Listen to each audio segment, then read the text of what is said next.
Vamos dar início ao nosso culto lendo a palavra de Deus na carta de Paulo aos Colossenses, capítulo 1, leremos dos versos 1 a 14.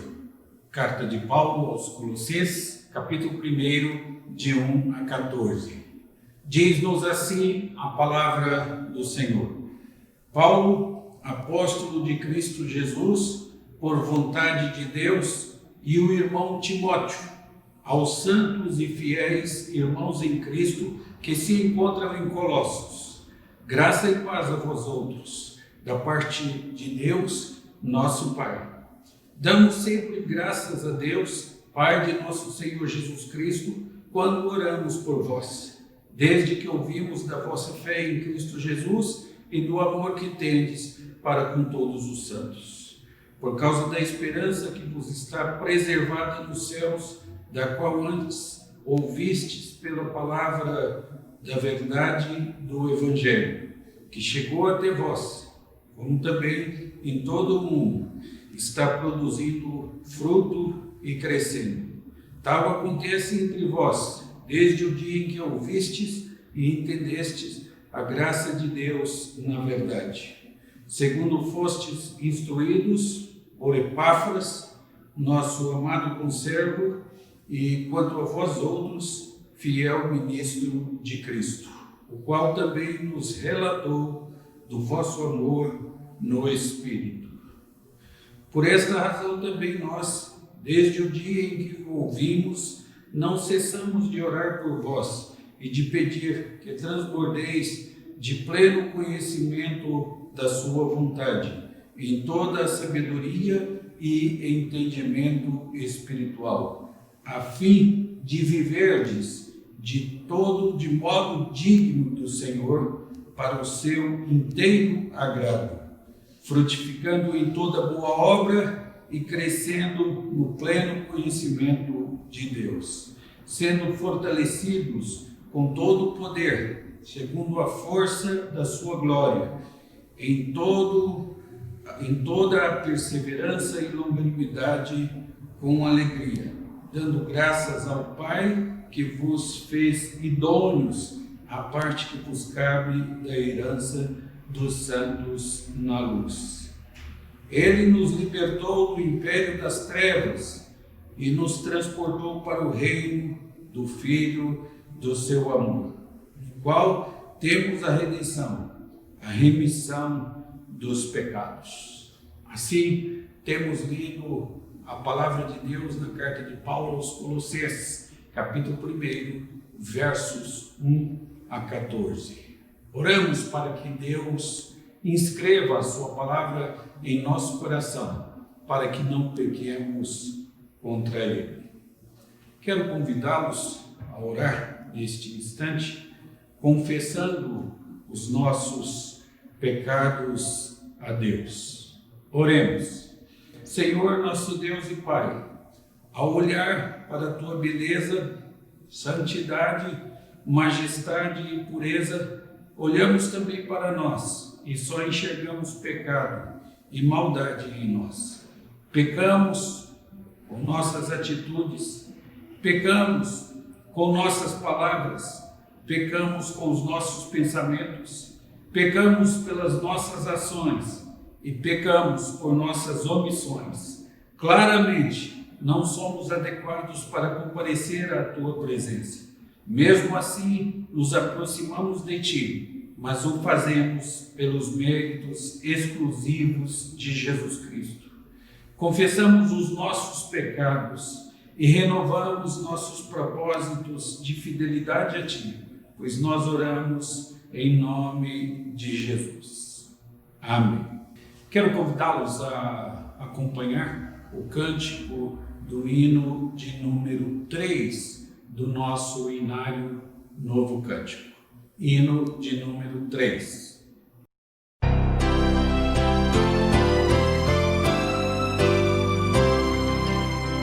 Eterno Pai, teu povo congregado, humilde entoa ao teu louvor aqui, no dia para o culto reservado.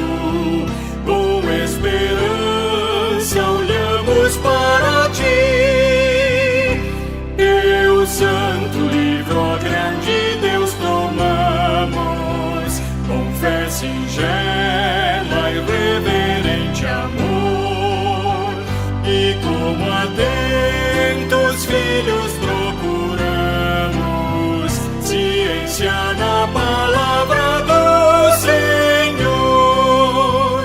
Jesus, aos teus benditos pés sentados, queremos teu conselho receber, e sendo por ti mesmo doutrinados, de mais em mais na santa fé crescer, do mundo e seus encargos retirados, queremos descansar em ti, Senhor, mirando os ricos bens entesourados da plenitude do teu vasto amor.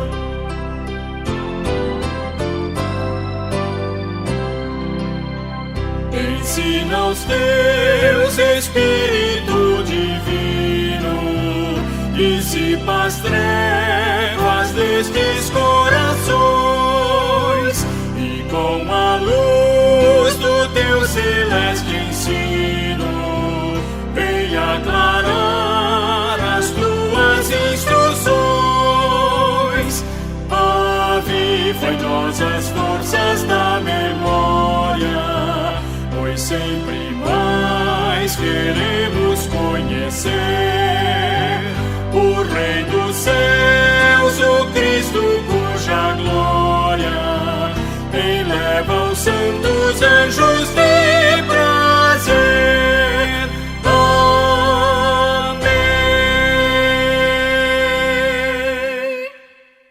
Vamos orar de forma intercessória em favor da igreja, em favor do mundo que sofre com uma pandemia e em favor do nosso país, que vive uma crise política sem precedentes. Oremos ao Senhor. Ó Deus, em cuja presença nos encontramos, chegamos diante de Ti para derramar o nosso coração e para dizer que não temos a quem recorrer senão a Ti. Tu sabes que a Tua igreja se encontra privada de suas reuniões presenciais e da comunhão com os irmãos. Assim, queremos suplicar que Tu abençoes o Teu povo, fazendo de cada lar um templo e uma escola. Um templo em que o Teu nome seja glorificado e cultuado, e uma escola em que a Tua palavra seja estudada, aprendida e ensinada. Senhor, queremos suplicar em favor do mundo que sofre com o novo coronavírus. Pedimos em favor dos cientistas para que sejam iluminados por Ti na produção de uma vacina eficaz. Pedimos em favor daqueles que trabalham em pesquisa, buscando medicamentos que contenham essa pandemia. Pedimos em favor dos médicos, enfermeiros e daqueles que trabalham em hospitais na linha de frente do combate ao Covid-19. Pedimos em favor das famílias enlutadas e pedimos em favor dos desempregados. Senhor, suplicamos em favor do nosso país que sofre essa crise política tão escandalosa.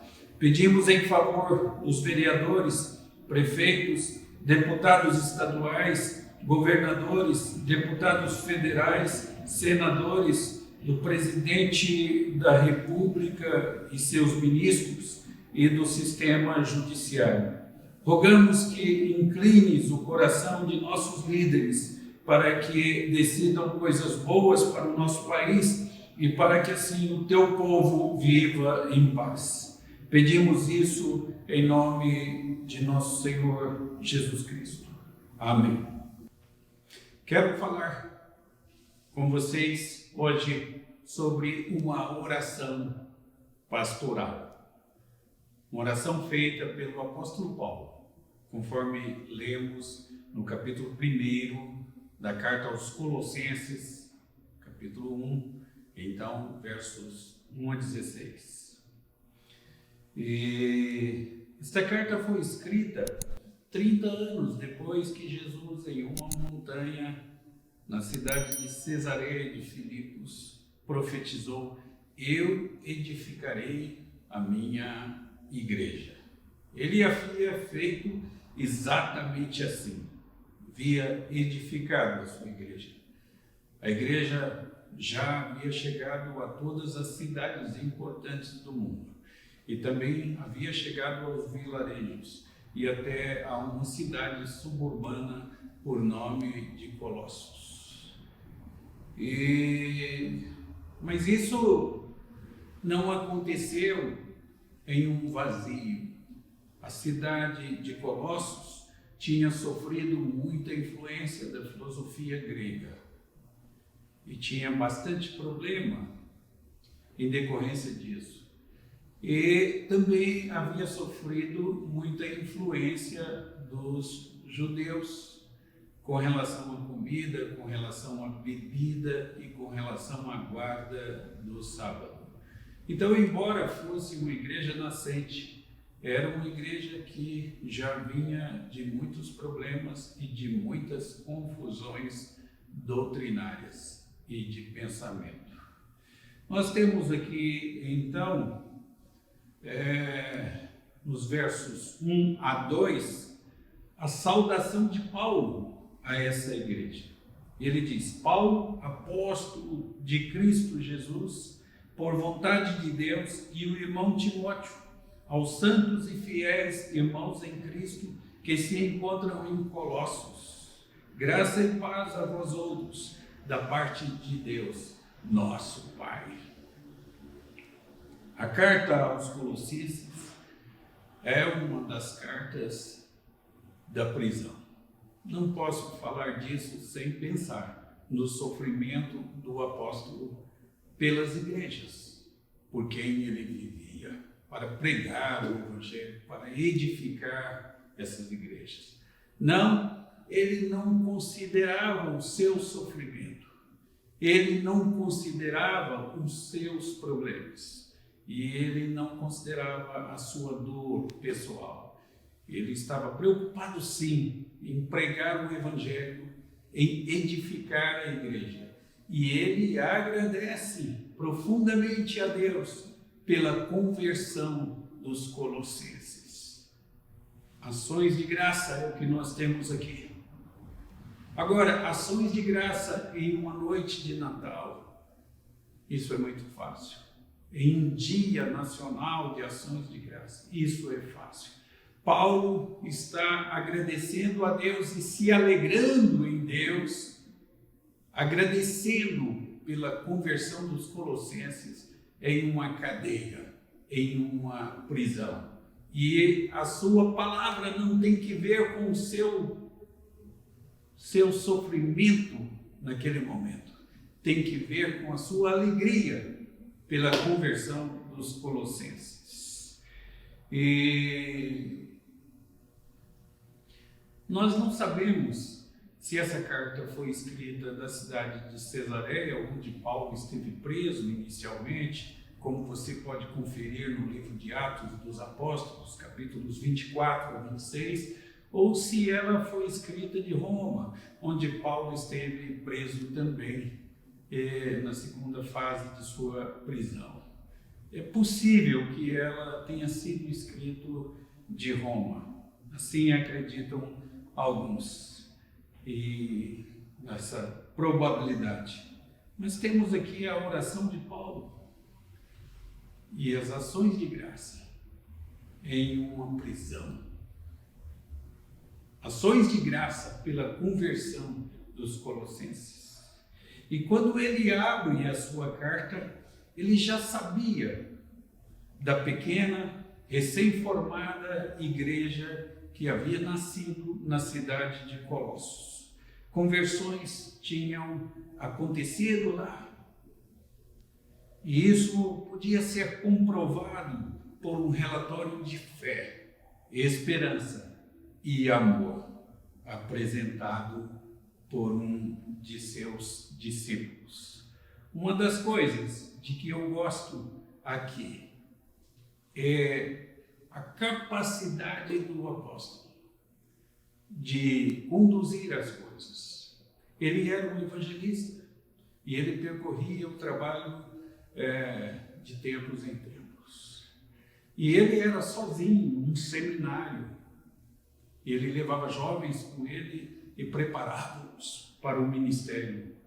E quando ele não podia estar com os irmãos, ou evangelizando, ou abrindo novas igrejas, ele então escrevia cartas, redigia cartas às igrejas para pastoreá-las. Ele era sozinho uma editora. Então ele era sozinho um seminário e ele era sozinho um departamento missionário. Este homem deu-se pelo Evangelho, deu-se por nossa causa.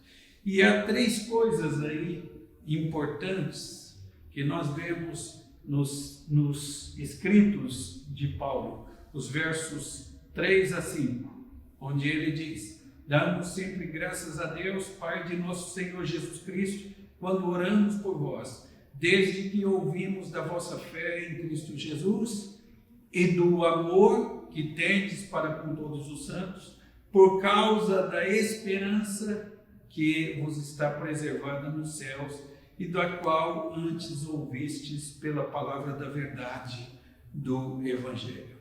Há 3 coisas destacadas aí pelo apóstolo, que comprovam a atitude e a conversão e o caráter dos novos crentes de Colossos. Ele fala aí de fé, fala de amor e fala de esperança. Naturalmente que você poderia fazer uma relação de passado, presente e futuro. A fé tem que ver com o passado, com a crença, os escritos do Antigo Testamento, com a crença em Jesus Cristo e na cruz do Calvário. Isso, por sua vez, levava os novos crentes a amar uns aos outros, porque Deus havia amado essas pessoas. E isso levava não só a amar a todos, mas também todos os cristãos, mas também a todas as pessoas do mundo. E este amor e esta fé, por sua vez, conduzia à esperança. Era produzido, tudo isso era produzido pela esperança que tinham no futuro, no reino celestial. Então, a cruz movia o presente e fazia os colossenses viver como povo de Deus.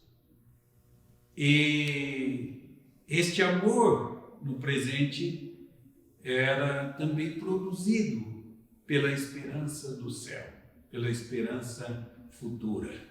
Então, o apóstolo fala sobre isso de forma muito enriquecedora. Depois, o apóstolo dá graças pelos frutos do Evangelho.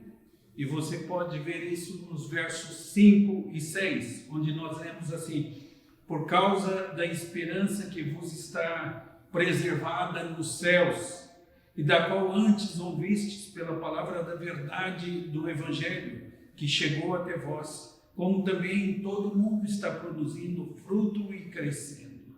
Tal acontece entre vós, desde o dia em que ouvistes e entendestes a graça de Deus na verdade.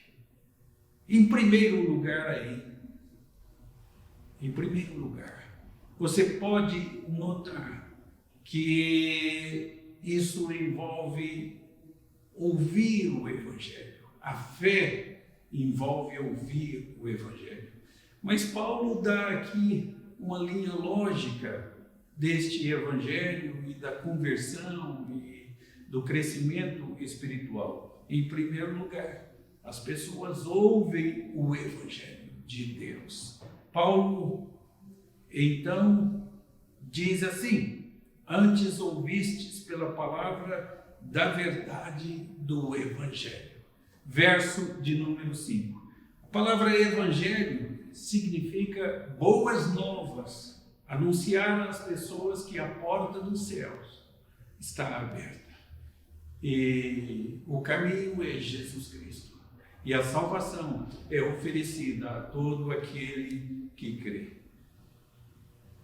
Se evangelho significa boas novas, boa mensagem, o mesmo evangelho também pressupõe que a mensagem foi pregada e foi ouvida.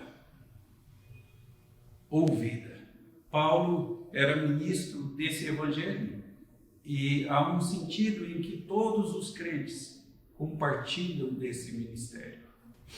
Em segundo lugar, significa que o evangelho foi entendido.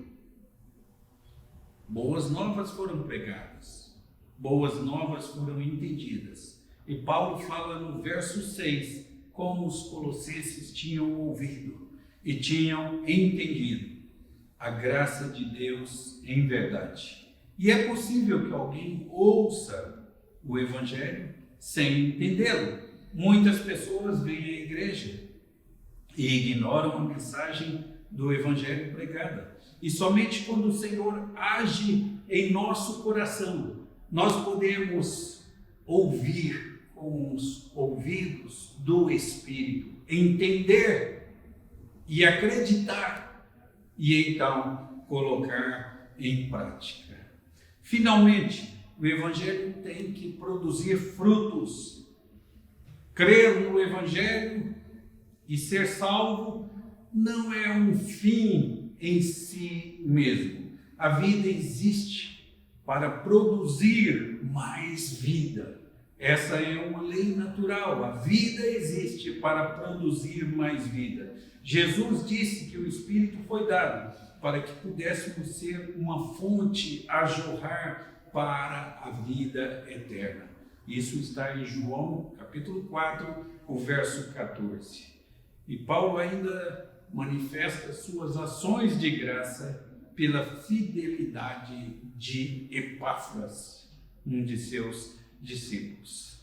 Versos 7 a 8, nós lemos assim: segundo fostes instruídos por Epáfras, nosso amado conservo, e quanto a vós outros, fiel ministro de Cristo, o qual também nos relatou do vosso amor no Espírito. Epáfras era um obreiro que tinha ensinado aos colossenses o Evangelho. Ele é escrito e apresentado aí tanto como um servo igual a Paulo, quanto como um servo fiel. Literalmente, um diácono de Cristo. Epáfras tinha o ofício de diácono na igreja? Talvez. Nós leremos em Colossenses, no capítulo 4, no verso 12, que Epáfras é contado entre os colossenses. E ele é descrito mais adiante, em Filemon, no capítulo 1, no verso 23, como prisioneiro da mesma categoria de Paulo em Cristo Jesus. E ele pode ter servido como diácono na igreja de Colossos. Mas o ponto aqui não é de um oficial da igreja, mas de um ministério da igreja. Epáfras tinha compartilhado as boas novas do Evangelho com o povo de Colossos. E mais recentemente tinha compartilhado as boas novas do crescimento da igreja de Colossos com Paulo. Então Epáfras era um portador de boas notícias. Agora nós temos a oração de Paulo intercedendo por todos, aí no verso 9 a 14. Lemos assim: por esta razão também nós, desde o dia em que o ouvimos, não cessamos de orar por vós e de pedir que transbordeis de pleno conhecimento da sua vontade, em toda sabedoria e entendimento espiritual, a fim de viverdes de modo digno do Senhor para o seu inteiro agrado, frutificando em toda boa obra e crescendo no pleno conhecimento de Deus, sendo fortalecidos por todo o poder, segundo a força da sua glória, em toda a perseverança e longanimidade, com alegria, dando graças ao Pai que vos fez idôneos à parte que vos cabe da herança dos santos na luz. Ele nos libertou do império das trevas e nos transportou para o reino do Filho do seu amor, no qual temos a redenção, a remissão dos pecados. Nos versos 3 a 8, Paulo conta como ouviu falar do ministério de Epáfras, levando os colossenses aos pés de nosso Senhor Jesus Cristo. Ele se alegra com essas notícias.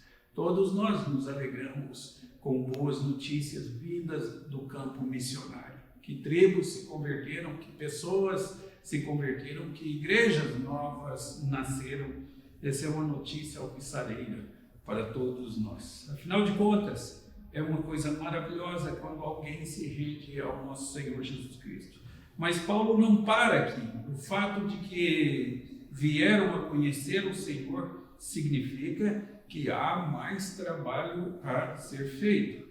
Imagine você estar na sala de espera quando um bebê estiver nascendo e de repente vem a notícia de que o bebê nasceu e todo mundo corre, todo mundo se abraça, todo mundo se alegra e então a enfermeira disse: mas e este bebê aí, quem vai cuidar dele? Então, nasceu um bebê, é uma notícia alegre, mas tem muita coisa, muito trabalho a ser feito. Isso indica que alguém vai ter que cuidar, alguém vai ter que alimentar e alguém terá que acompanhar o desenvolvimento, o crescimento. Isso é verdade com relação aos novos crentes. Eles experimentaram um novo nascimento e eles têm uma nova vida em Jesus Cristo. Mas esse é só o primeiro passo naquilo que será uma longa caminhada com Cristo. Como aquele bebê recém-nascido, ele precisa de cuidado e precisa de atenção. É por isso que Paulo descreve aqui essa situação toda e dirige-se aos colossenses. Ele escreve para lhes falar que está orando por eles, está preocupado e quer servi-los. Então nós temos aí uma oração de Paulo incessante. Verso 9. Por esta razão também nós, desde o dia em que o ouvimos, não cessamos de orar por vós. Paulo era um apóstolo, um homem de oração, um homem consagrado e piedoso. Ele enfatiza isso em suas cartas. Mas esta ênfase é especialmente forte nas cartas vindas da prisão. Por quê? Talvez seja porque durante esse período de prisão, Paulo tinha mais tempo para orar. E eu vejo isso na vida de crentes mais idosos na igreja, que já não têm tanto vigor físico, mas às vezes igrejas são sustentadas por suas orações. Eles ainda possuem muito vigor espiritual. Então isso é importante. Paulo, da prisão, ainda podia fazer muito, podia orar por todos. E Tiago nos diz que a oração do justo pode muito em sua eficácia. Orem uns pelos outros, orem pela sua família, orem pelos seus filhos, orem pelos irmãos, orem pelos amigos, orem pelos pregadores no Evangelho.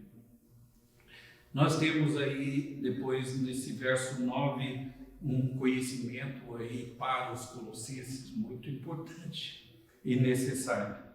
Ele diz assim: por esta razão, também nós, desde o dia em que o ouvimos, não cessamos de orar por vós e de pedir que transbordeis de pleno conhecimento da sua vontade em toda a sabedoria e entendimento espiritual.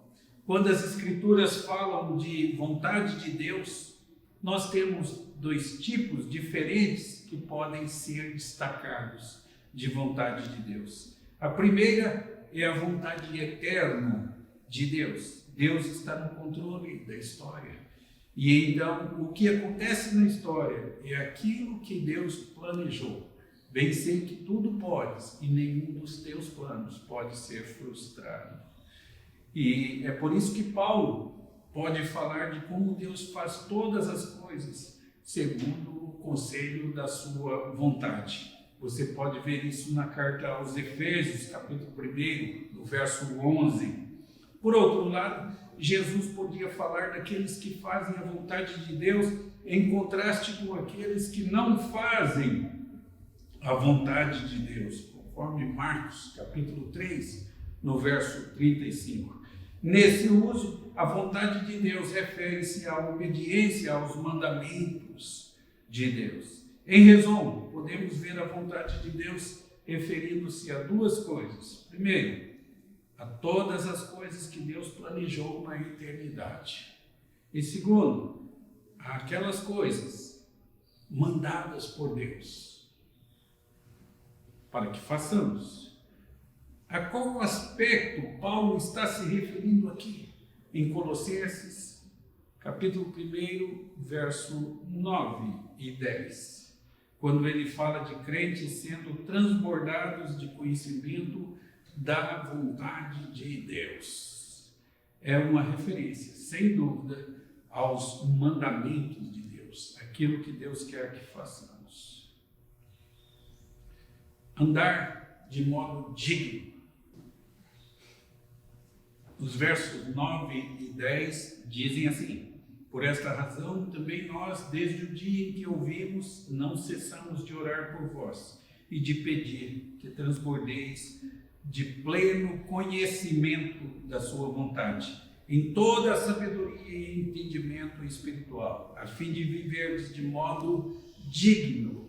Esse é o propósito, a fim de viver de modo digno do Senhor, para o seu inteiro agrado, frutificando em toda boa obra e crescendo em pleno conhecimento. Agora nós podemos entender o ponto de Paulo. Antes de você obedecer aos mandamentos, os ensinos e as instruções do Senhor, você tem que conhecê-los.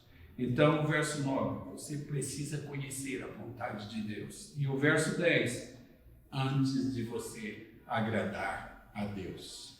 Paulo dá várias instruções sobre como deveríamos viver, mas primeiro ele estabelece um alicerce sobre o qual devemos viver desse modo. Uma parte do conhecimento da vontade de Deus é conhecer o próprio Deus, vendo as razões pelas quais ele deu esses mandamentos. E quando nossos filhos são jovens, há ocasiões quando passamos instruções a eles, que eles perguntam: por que eu tenho que fazer isso? Ou por que eu não posso fazer aquilo? Eu sou forçado a admitir que há ocasiões que só podemos dizer o seguinte: porque eu sou seu pai e eu estou mandando. Mas frequentemente eu fico feliz se eu posso dar as razões pelas quais meus filhos devam fazer uma coisa ou fazer outra. E Deus frequentemente faz a mesma coisa conosco. Esteja certo, Ele nos dá às vezes só uma parte da razão, mas é o suficiente. Ele é o nosso Pai. Ele é Deus e Ele tem traçado todos os nossos caminhos. O Senhor quer que cheguemos à condição de produzir frutos. A que fruto isso se refere? É a pergunta. É o fruto do Espírito Santo. O Espírito provê o fruto. Realmente, poderíamos dizer que o fruto é a manifestação da presença do Espírito em nós. Paulo diz que essa presença agrada ao Senhor sobre todos os aspectos. O desejo de todo pai é ver essas qualidades positivas que tentam passar aos seus filhos. Deus tem o mesmo desejo e Ele quer que o seu propósito, que o seu próprio caráter seja colocado em nós por meio do Espírito Santo. O apóstolo João nos diz que não tem maior alegria do que esta, a de saber que os meus filhos andam na verdade. Eu não tenho maior alegria do que esta, a de saber que os meus filhos são de Deus e que eles andam na verdade. E nós temos então um fortalecimento aí, dado pelo apóstolo, muito firme. E nós lemos assim no verso 11: sendo fortalecidos com todo o poder, segundo a força da sua glória, em toda a perseverança e longanimidade. Bem, como crentes, nós somos herdeiros de um poder maravilhoso e de um poder, na verdade, sobrenatural, pois é segundo o seu glorioso poder que nós somos abençoados, que nós somos enriquecidos. Uma coisa é ser fortalecido pelo Deus Todo-Poderoso, e outra coisa é ser fortalecido segundo o seu poder. O seu poder criou o céu e a terra e sustenta todo o universo. Significa ser fortalecido não apenas pelo seu poder, mas na medida do seu poder. O poder de Deus é infinito, ilimitado, e ainda o propósito declarado desse poder não é fazer algo imediato, mas cumprir um propósito predeterminado, é atingir toda a firmeza e paciência. E então nos versos 12 a 14, nós lemos assim sobre uma libertação iluminada. Ele diz: dando graças ao Pai que vos fez idôneos à parte que vos cabe na herança dos santos na luz. Ele nos libertou do império das trevas e nos transportou para o reino do Filho do seu amor, no qual temos a redenção, a remissão dos pecados. Nós temos uma herança, uma grande e preciosa herança. O conceito de herança era importante, especialmente na mente judaica. A terra prometida havia sido dada a Abraão como herança, mas a herança ia muito além dos aspectos físicos. A tribo de Levi não recebeu nada de terra, não recebeu nenhuma terra. Contudo, ainda assim, a tribo de Levi tinha uma herança. Nós lemos em Josué, no capítulo 13, no verso 33, que a herança deles era Deus. Eles eram uma nação de sacerdotes. Isso não é tudo. Davi também viu o Senhor como a sua herança. Mas antes de ver algumas passagens deixadas por Davi, considere a passagem de Josué 13:33. Recentemente visitei uma criança recém-nascida, cujo nome é Levi, recebeu o nome de Levi. Levi significa que é algo que vem do coração. Lev é a palavra para coração. E Levi, o sufixo i, pode ser do nome Yahvé. E então isso significaria que vem do coração de Deus.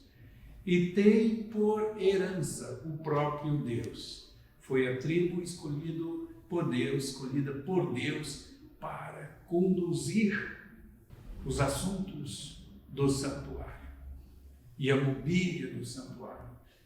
E os levitas eram escolhidos para a função de juízes e funções importantes eram atribuídas aos levitas, pessoas segundo o coração de Deus.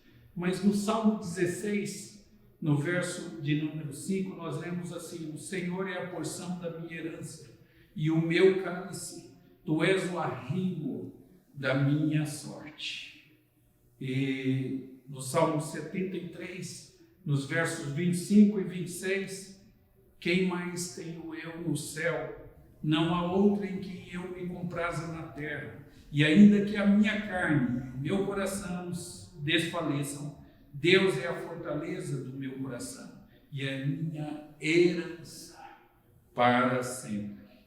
No livro de Lamentações, no capítulo 3, no verso 24, nós lemos assim: a minha porção é o Senhor, diz a minha alma, portanto esperarei nele. Qual é a nossa herança de hoje? A nossa herança é Jesus Cristo. É pouco. A nossa herança é Jesus Cristo. Isso nos basta. Não precisamos de nada mais.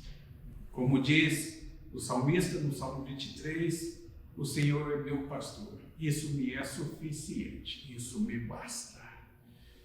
Qual é a nossa herança?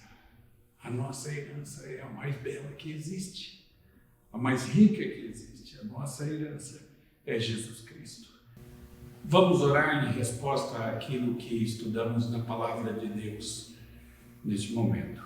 Oremos ao Senhor. Ó Deus, em cuja presença nos encontramos, estamos vivendo tempos tão difíceis. Somos impedidos de nossas reuniões presenciais por conta da pandemia existente. Nossas igrejas são bombardeadas com mensagens de falsos mestres e nosso país com uma crise política tão escandalosa. Pedimos forças vindas de Ti para que suportemos as provas deste final dos tempos e para que permaneçamos firmes contra os ataques dos falsos mestres. Pedimos isso em nome de Jesus. Amém. Quero convidá-lo a acompanhar conosco o hino de número 282 do nosso Inário Novo Cântico. Hino de número 282 do Inário Novo Cântico.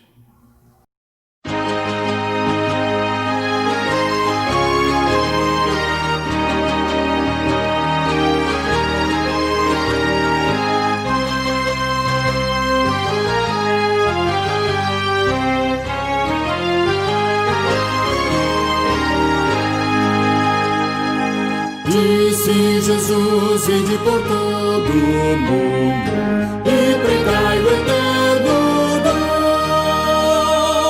da salvação que com amor profundo dá o Deus gracioso e bom, tendo na cruz a afirmação do amor, proclamai o dom do Redentor.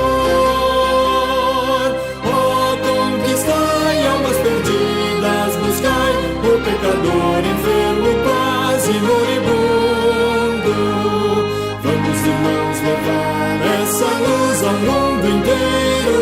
Vamos, irmãos, contar que esse dom é verdadeiro. Vamos, irmãos, pregar muito confiados no Cordeiro, que na cruz já fez a nossa redenção. Todos marchemos nesse grande intento de pregar a salvação, sem recuar, sempre mostrando alento, se cumpramos a missão que o Salvador Cristo Jesus nos deu. Ele está também no posto seu. Diz-nos o Rei, sempre convosco estarei. Vamos, irmãos, bem firmes neste pensamento.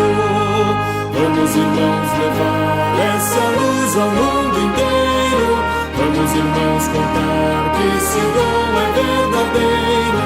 Vamos, irmãos, pregar muito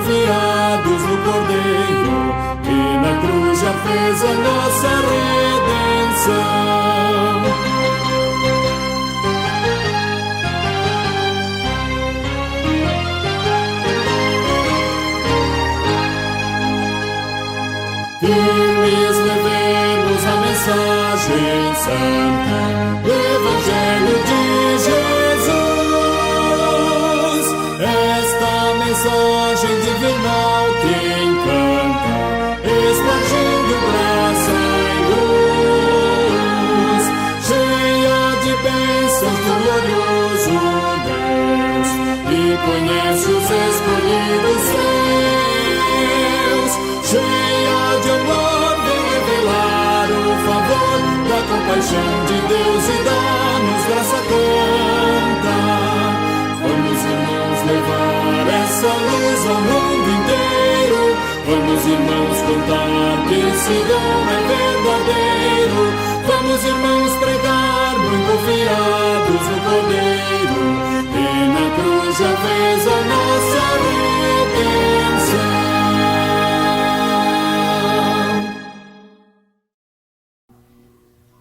Recebei a bênção. Que a graça de nosso Senhor Jesus Cristo, o amor de Deus, o nosso Pai, o poder, a comunhão e os ensinos do Espírito Santo estejam com vocês e com todo o povo de Deus espalhado pela face da terra, hoje e pelos séculos dos séculos. Amém.